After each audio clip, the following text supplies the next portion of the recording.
4 August रोजी थायलंडच्या Phuket आंतरराष्ट्रीय विमानतळावरून नवी दिल्लीच्या इंदिरा गांधी आंतरराष्ट्रीय विमानतळाकडे उड्डाण भरणाऱ्या एअर इंडियाच्या AI2379 या एअरबस A320 विमानाबाबत अत्यंत धक्कादायक आणि भीषण घटना समोर आली।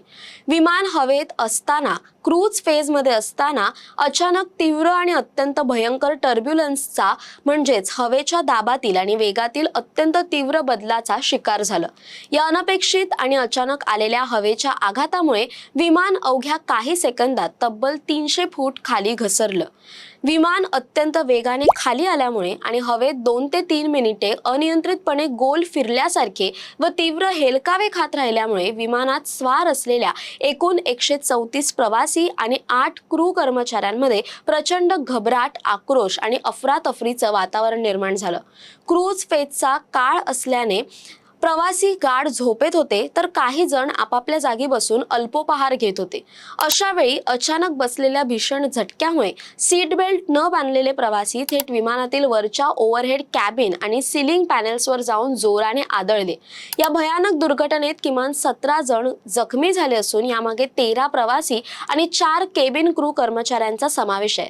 वैमानिकांनी अत्यंत समयसूचकता, धैर्य आणि व्यावसायिक कौशल्याचं प्रदर्शन करत परिस्थितीवर नियंत्रण मिळवलं आणि विमानाचे दिल्लीत अतिशय सुरक्षितपणे इमर्जन्सी लँडिंग घडवून आणलं, ज्यामुळे एक मोठा संभाव्य विमान अपघात टळलाय। या भीषण घटनेदरम्यान विमानात नेमकं काय घडलं याचा थरारक आणि हृदयद्रावक अनुभव प्रत्यक्षदर्शी प्रवाशांनी प्रसार माध्यमांसमोर मांडलाय। प्रवाशांनी दिलेल्या माहितीनुसार सकाळची वेळ असल्याने आणि उड्डाण अगदी सामान्य पद्धतीने सुरू असल्याने विमानात सीट बेल्ट बांधण्याची अनिवार्य सूचना देणारी लाईट सुरू नव्हती। बहुतांश प्रवासी शांतपणे झोपलेले असतानाच अचानक संपूर्ण विमान जोराने हादरलं आणि अनियंत्रितपणे खाली फेकत गोल फिरू लागलं। झटक्याची तीव्रता इतकी प्रचंड होती की विमानाच्या आतील प्लास्टिक सीलिंग पॅनल्सना मोठमोठ्या भेगा पडल्या तर ओव्हरहेड कंपार्टमेंट्सची दारं तुटून सामान्य प्रवाशांच्या अंगावर आणि डोक्यावर कोसळली। एका प्रवाशाने दिलेल्या माहितीनुसार त्याचे वृद्ध वडील सीटवरून बसून कॉफी पित असताना झटक्यामुळे थेट छताला आपटले आणि खाली जमिनीवर फेकले गेले, तर त्यांच्या कुटुंबातील 2 वर्षांच्या चिमुकल्या मुलीच्या आणि त्यांच्या पत्नीच्या डोक्यावर तसंच चेहऱ्यावर गंभीर मार बसला। एकाच क्षणात विमानाच्या कॅबिनमध्ये सर्वत्र किंचाळणे, रडारड आणि आपण वाचणार की नाही अशा भीतीने निर्माण झालेला महागोंधळ पसरला। या अपघातात काही प्रवाशांच्या कानाचे पडदे फाटले, काहींच्या पाठीचा कणा आणि खांदे दुखावले गेले तर काहींच्या चेहऱ्यावर आणि डोक्यावर गंभीर जखमा झाल्या। या भयानक शारीरिक व मानसिक त्रासामुळे संतप्त झालेल्या प्रवाशांनी दिल्लीत उतरल्यानंतर एअर इंडिया प्रशासनाविरोधात पूर्ण कायदेशीर ताकदीनिशी न्यायालयात दाद मागण्याचा आणि कठोर कारवाई करण्याचा इशारा दिलाय। हवेत विमान अनियंत्रित झालेलं असताना आणि कॅबिनमध्ये सर्वत्र अफरातफरी माजलेली असताना विमानातील वैमानिकांनी अत्यंत संयम आणि कौशल्याचा परिचय दिला। हवेच्या तीव्र प्रवासातून विमान बाहेर काढत पायलटने तातडीने दिल्ली विमानतळाच्या एअर ट्रॅफिक कंट्रोलशी संपर्क साधला आणि विमानाच्या आपत्कालीन लँडिंगसाठी प्राधान्य मागितलं। कॅबिन क्रू मेंबर्सने स्वतः जखमी झालेले असूनही प्रवाशांना धीर देण्याचा आणि आपापल्या सीटवर बसून सीट बेल्ट बांधायला लावण्याचा प्रयत्न केला। वैमानिकांच्या उत्तम नियंत्रणामुळे सकाळी 11:30 वाजेच्या सुमारास एअर इंडियाच्या या AI2379 विमानाचे दिल्लीच्या इंदिरा गांधी आंतरराष्ट्रीय विमानतळावर सुरक्षितपणे लँडिंग करण्यात आले। विमान धावपट्टीवर सुरक्षितपणे उतरताच प्रवाशांनी सुटकेचा निश्वास सोडला। लँडिंग होताच विमानतळ प्रशासनाकडून तातडीने प्रोटोकॉलनुसार रुग्णवाहिका, वैद्यकीय पथके आणि सुरक्षा कर्मचाऱ्यांना विमानाजवळ तैनात करण्यात आले, ज्यांनी तातडीने विमानात प्रवेश करून जखमी प्रवाशांना बाहेर काढलं आणि प्राथमिक वैद्यकीय मदत पुरवली।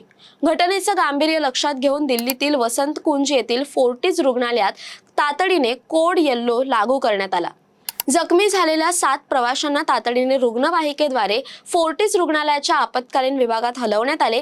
तेथे ऑर्थोपेडिक तज्ज्ञ, आपत्कालीन औषधशास्त्र डॉक्टर आणि रेडिओलॉजी टीमने तात्काळ रुग्णांवर उपचार सुरू केले। रुग्णांची शारीरिक स्थिती आणि अंतर्गत दुखापतींचा अंदाज घेण्यासाठी डोक्याचे, छातीचे व पाठीचे एक्स-रे, सीटी स्कॅन आणि MRI काढण्यात आले। या व्यतिरिक्त पोटात किंवा अंतर्गत अवयवांना काही गंभीर मार बसला आहे का हे पाहण्यासाठी ट्रॉमा पेशंट्सवर केली जाणारी येणारी विशेष फास्ट म्हणजेच extended focus assessment with sonography for trauma he sonography चाचणी तातडीने करण्यात आली। डॉक्टरांनी दिलेल्या माहितीनुसार सुदैवाने तपासणी अंती कोणत्याही प्रवाशाला अंतर्गत हाडांची मोडतोड किंवा अंतर्गत रक्तस्राव झालेला नसून प्रामुख्याने मऊ ऊतींना दुखापत आणि मस्क्युलर स्पाइन्स झाल्याचं निदान झालंय। प्राथमिक उपचार आणि वेदनाशम औषधं दिल्यानंतर डॉक्टरांनी सर्व प्रवाशांना धोक्याबाहेर घोषित करत पुढील 5 दिवसांत ओपीडी फॉलोअपच्या सल्ल्यासह डिस्चार्ज दिलाय। या संपूर्ण दुर्घटनेनंतर एअर इंडिया प्रशासनाकडून अधिकृत निवेदन जारी करण्यात आलंय। एअर इंडियाकडून मिळालेल्या माहितीनुसार 4 ऑगस्ट रोजी फुकेतवरून दिल्लीला येणाऱ्या या उड्डाणाला क्रूज फेज दरम्यान अचानक तीव्र टर्ब्युलन्सचा फटका बसला, ज्यामुळे विमानाची उंची काही क्षणांसाठी झपाट्याने बदलली। एअर इंडियाने स्पष्ट केलंय की प्रवाशांची आणि कर्मचाऱ्यांची सुरक्षा हीच त्यांची नेहमीच सर्वोच्च प्राथमिकता राहिलेली आहे आणि या घटनेत प्रभावित झालेल्या सर्व प्रवाशांना व क्रू मेंबर्सना वैद्यकीय तपासणीसह सर्व प्रकारची आवश्यक ती मदत पुरवली जाते।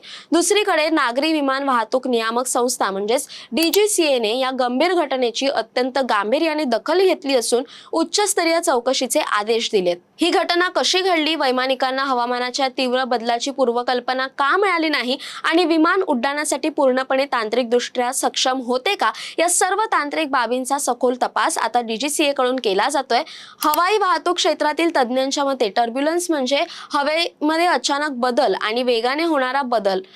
अनेकदा निरभ्र आणि स्वच्छ आकाशात अत्यंत उच्च उंचीवर अतिवेगाने वाहणाऱ्या वाऱ्यांमुळे क्लिअर एअर टर्ब्युलन्स निर्माण होतो। असा टर्ब्युलन्स विमानातील हवामान रडारवर सहजासहजी दिसत नाही, ज्यामुळे वैमानिकांना त्याची पूर्वसूचना मिळणं अत्यंत कठीण असतं। तज्ज्ञांनी स्पष्ट केलंय की आधुनिक एअरबस व बोईंग विमाने अशा तीव्र टर्ब्युलन्स आणि हवेचा दाब सहन करण्यासाठीच डिझाईन केलेली असतात। तसेच वैमानिकांना अशा आपत्कालीन परिस्थितीचा सामना करण्याचे विशेष प्रशिक्षण दिले जाते। यापूर्वी टर्ब्युलन्समुळे काही दुर्दैवी विमान अपघात घडले असले तरी या प्रकरणात वैमानिकांचं कौशल्य आणि विमानाची भक्कम रचना यामुळे मोठा अपघात टळला आहे। सर्व 134 प्रवासी आणि 8 क्रू सदस्य सुखरूप बाहेर पडले असले तरी विमान प्रवासादरम्यान सीट बेल्ट बांधणे किती अत्यावश्यक आहे हेच या घटनेने पुन्हा एकदा अधोरेखित केले। दरम्यान या सर्व घटनेबद्दल तुमचं काय मत आहे कमेंट करून नक्की कळवा। तसेच अशा नवनवीन व्हिडिओसाठी टाइम महाराष्ट्राला सबस्क्राईब करा। धन्यवाद।